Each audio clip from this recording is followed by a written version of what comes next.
Sabo? Thank you. Oh, Sabo. Sabre. Sabre.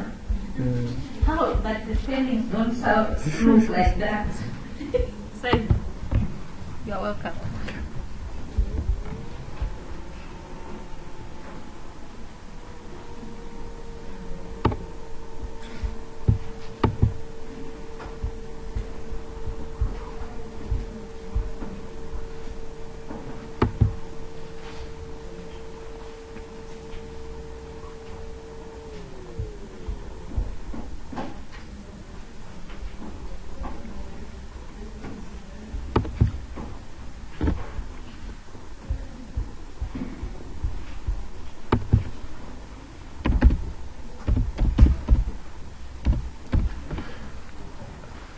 Hello, everyone. Hi. My presentation is on one of the tools, classroom management tools, and it's called Nearpod.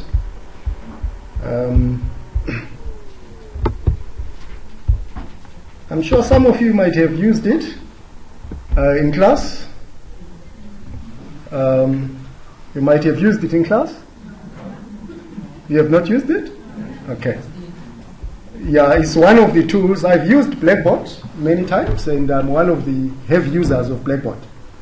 And since I teach something related to IT, and I also teach in the IT department, most of our formative and summative assessments and presentations that we do, the resources, the lecturing material, we put it on Blackboard, and the students access it from Blackboard, which includes YouTube and all those things.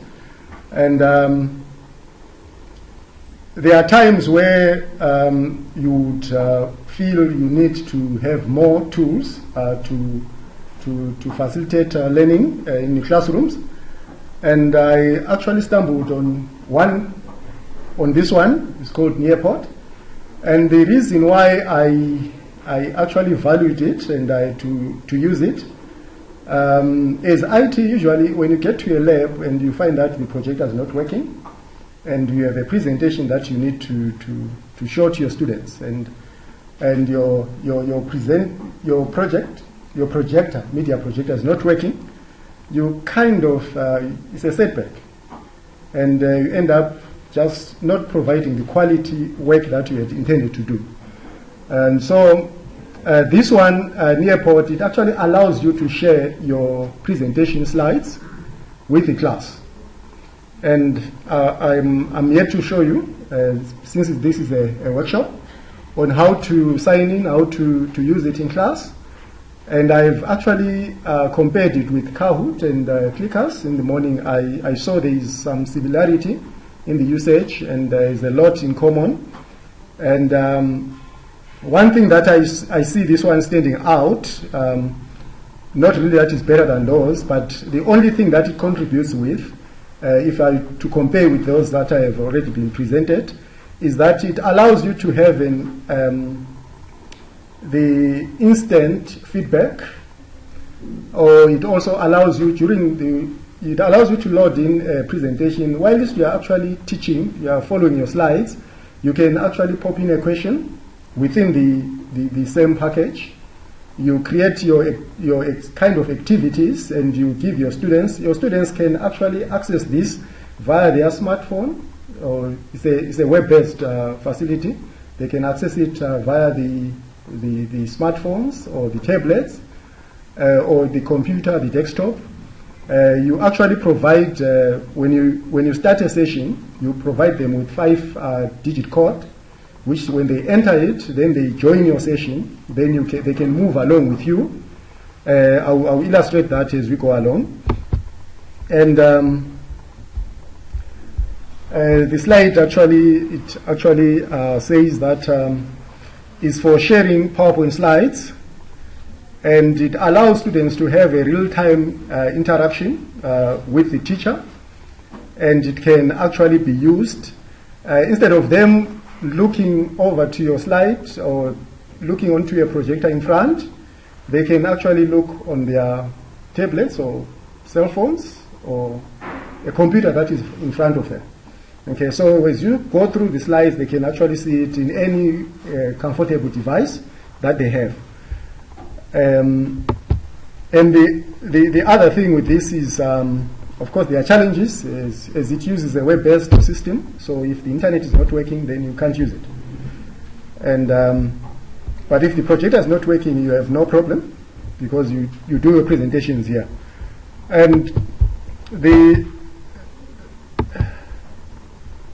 features that it has, the unfortunate part is there are some very interesting features that it has, but some of them we need to pay.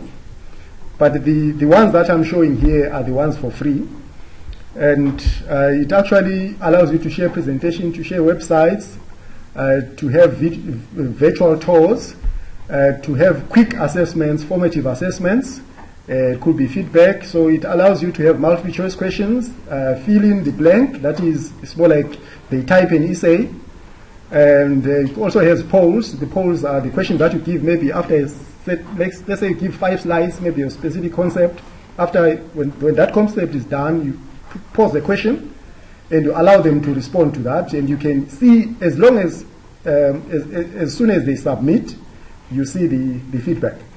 And you can actually share it with the rest of the class. Like if there are 30 in the class, they can all see the responses, but you have an option of hiding their names so that they could not see who responded like this, but they can see what the other students are saying. And there is a survey, and also can allow students to draw. If you need a visual, if the student is asking a question and you need a visual something, so that you can see, there is a platform for drawing, which they can use. There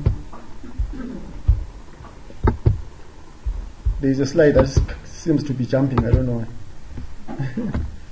Okay. And whilst we are actually teaching, when the students have logged in, when they log in, they can just put in, I usually say to my students, can you put your first names? Because I know them, it's a small class, and they don't put their surnames, just first name, or if they are not comfortable with that, they can put any nickname, anything that you would want to be identified with. And if there is a student who's not participating, you can easily see that, because there is an indicator I'm going to show you, which actually turns red if there is a student who's not participating. And you can even check and see who is that student that is not participating. And that actually somehow encourages students to respond to your questions and all that. And okay, it allows an instance feedback, and the feedback is anonymous. And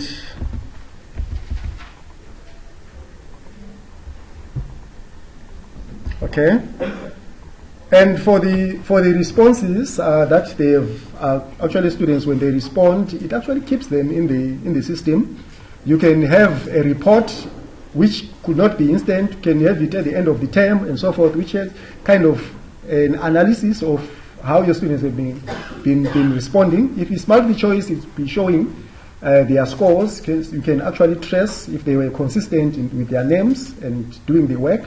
You can actually follow through to say this time they lost, this time you can see the summary. And you can actually download that as that report. You have it in PDF or in Excel if you want to use it as some kind of performance management.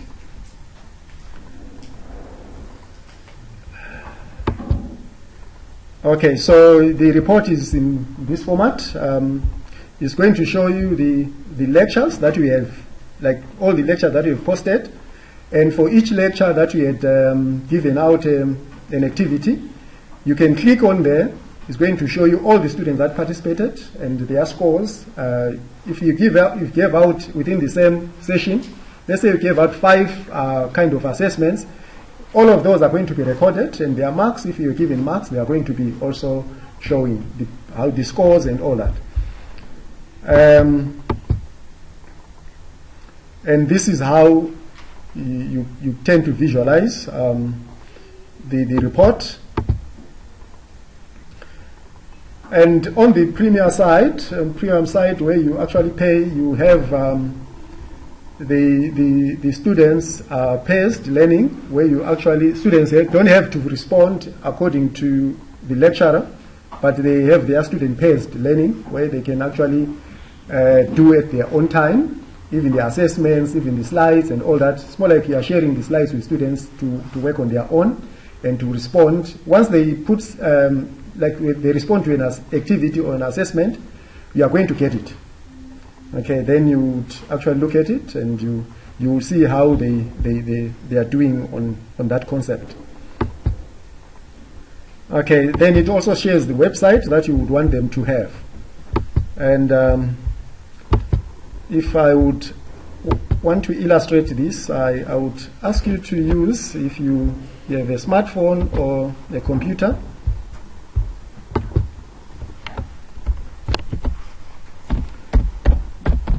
on my laptop I had already logged in.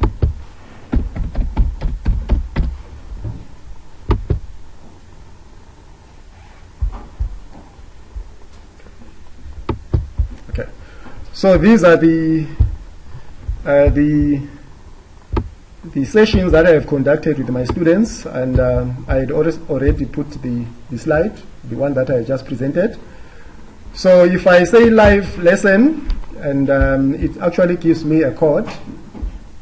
It gives me a code, so you can just go to nearpod.com. I'm sure it's nearpod.com,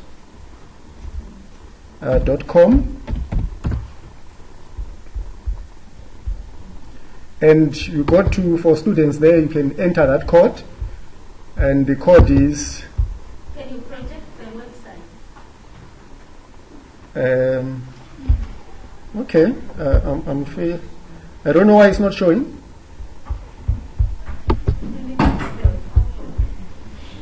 I should close the passport. If you can just minimize your.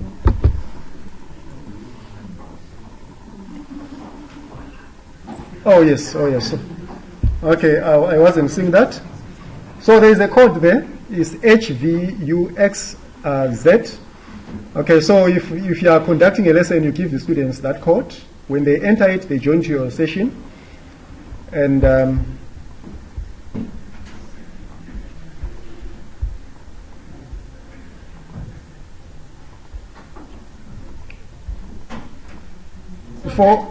yes. Is it always like that? No, it's auto-generated. Okay. So if you start another session, you get another different code. If you close this session and start another one, you get a different code. Okay. And so if the student has logged in, if a student log on this, if you don't close it, the students would have access until you close it. All right, they can, wherever they are, they can have access to that. Yes. So if I move the slides, it will be moving on the students' view. They can see what I'm doing. And if you move the slide, so you'll be teaching and explaining, so the students can see. They are not, like if you don't have a projector, you don't have an option. So this will be the best option. Can Okay. you annotate? Can you write on that slide as you teach? As you teach, there is a drawing tool, Okay. yes, which you can use to annotate and write, yes. So if you add an activity at the top, right at the top there, I will add an activity, and let's say it's an open-ended question, and then I give a question there and say,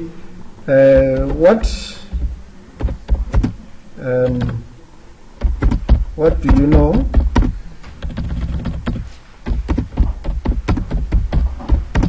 about Nearpod? And you share it with your students.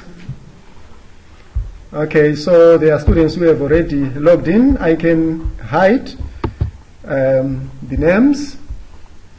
Okay, if you are using concurrently with the projector, you need to hide the names, and you have your student responding to your activity. So you can, all the 5 students that I have in this room, they seem to be doing something. That's why this thing is green. So if any one of those logs out or is not active, then it turns red. Then you can check on here to say who's not longer logged in. Okay. So it means that if they know of this, then you give them an activity. Somehow they are encouraged to do something. And for me, I like it because when you teach, you always pop in a question maybe after 3-4 slides, something related to what you are teaching, and just to get a feedback of how they are understanding. If there is something that they don't understand, you get it from their responses. And you can actually share a specific one, or you can share all of them. Like you share all the responses with all the students. Yeah, you can share each one of them, or you can share all of the responses with the students. Okay. Then at the end of it, when I close this activity and yes, you can actually go out and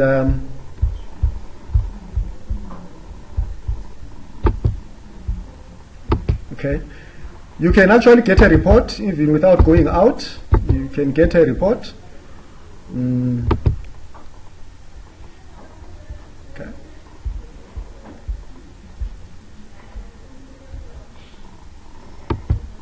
Okay, let me end this.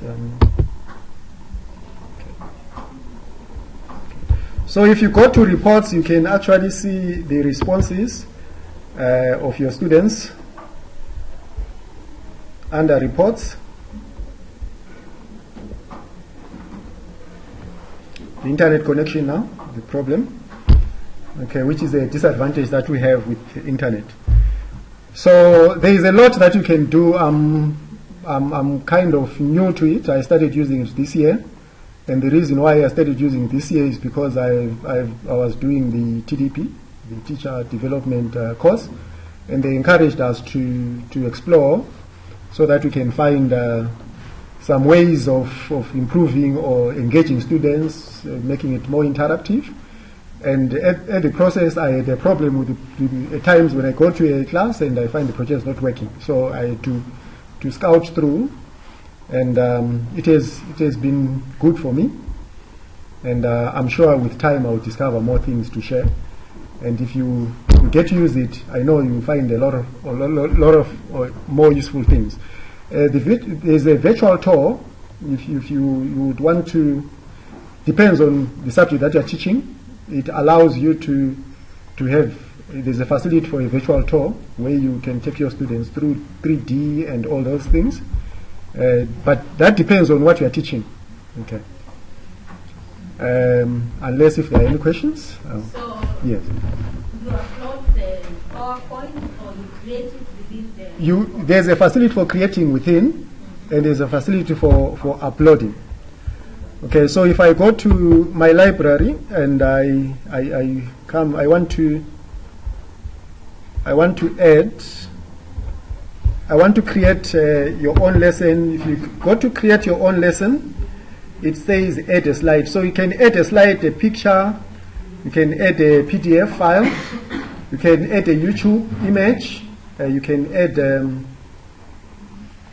those are the things that you can add. So if I add a slide, then it allows me to get a slide. I can get a slide from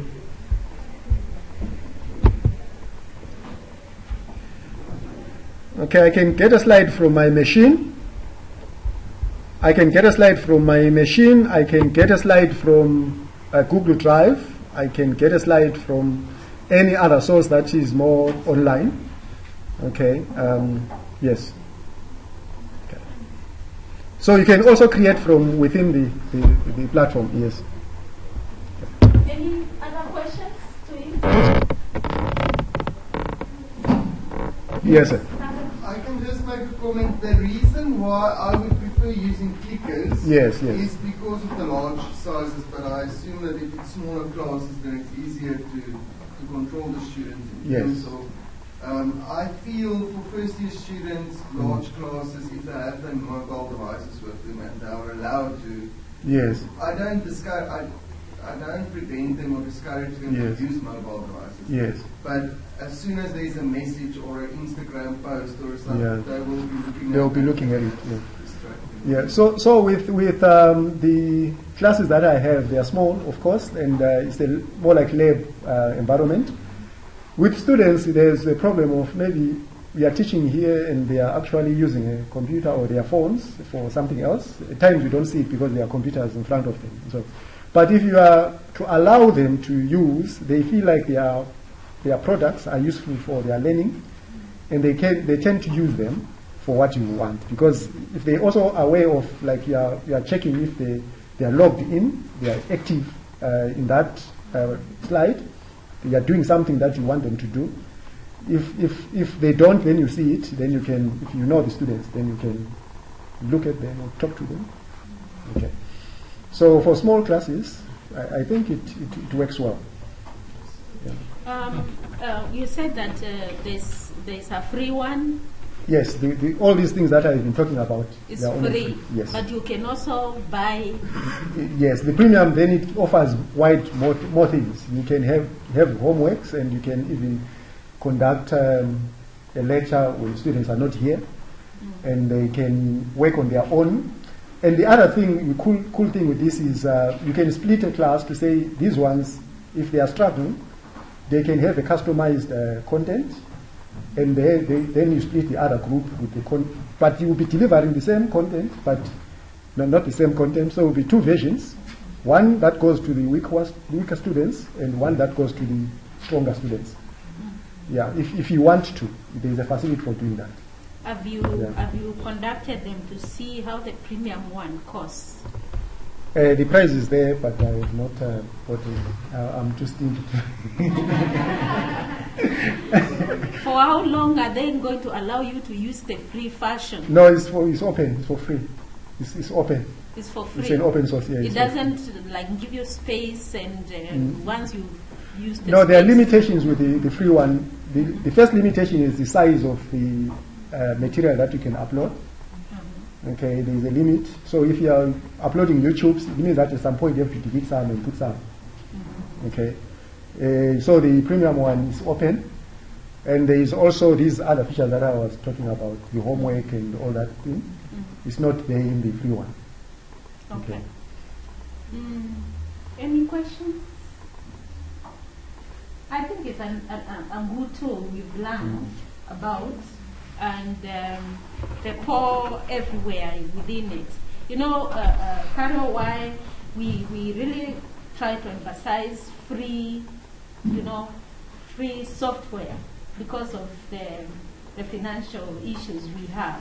Because one clicker is 500, and to buy that is quite expensive for us. That's why it's very important for our university. It worked out very nice in our faculty, not even university, just the faculty, that students are using it first year, second year, and now in the third year as well. So they buy it once off for 550 rand, that's what the new one is. But they use it in various modules every single semester. So it adds value to the clicker. But if the student only buys it for one module, then it's not going to make sense. Okay.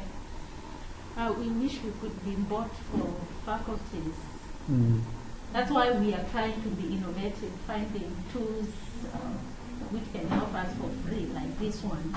I think my colleagues who are here, we're going to try and see whether we can integrate this thing in Blackboard undernet. Are you listening? Yeah. Yeah, we're going to try and see. Because for me, I see a lot of value in it.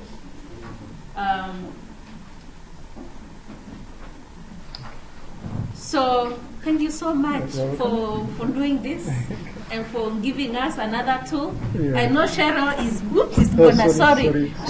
gonna try it.